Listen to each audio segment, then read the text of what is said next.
السلام علیکم دوستو، ویڈیو پسند آئے تو مزید ویڈیوز کے لیے ہمارے چینل کو ضرور سبسکرائب کیجیے گا، شکریہ۔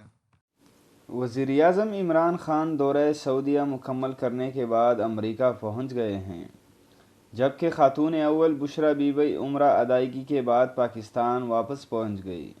خاتون اول نے مدینہ ایئرپورٹ سے اسلام آباد تک کا سفر خصوصی جہاز میں کیا۔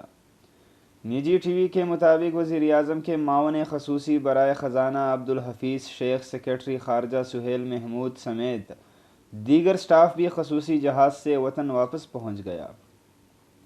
خاتون اول کے خصوصی جہاز نے صبح 9:30 پر بے نظیر ایئرپورٹ کے رن وے پر لینڈنگ کی۔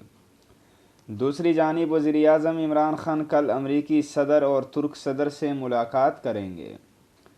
ذرائع کے مطابق وزیراعظم عمران خان سعودی ایئر لائن کے چارٹرڈ طیارے میں مدینہ منورہ سے امریکہ پہنچ گئے۔ وزیر خارجہ شاہ محمود قریشی، معاون خصوصی اوورسیز وزیراعظم عمران خان کی زلفی بخاری اور دیگر حکام بھی وزیراعظم کے ہمراہ تھے۔ ذرائع کے مطابق وزیراعظم عمران خان 23 ستمبر کو امریکی صدر ڈونلڈ ٹرمپ سے ملاقات کریں گے۔ 23 ستمبر کو ہی وزیراعظم عمران خان اور ترک صدر طیب اردوغان کے درمیان بھی ملاقات ہوگی۔ ذرائع کے مطابق وزیراعظم نیو یارک میں کشمیری رہنماؤں سے ملاقات بھی کریں گے۔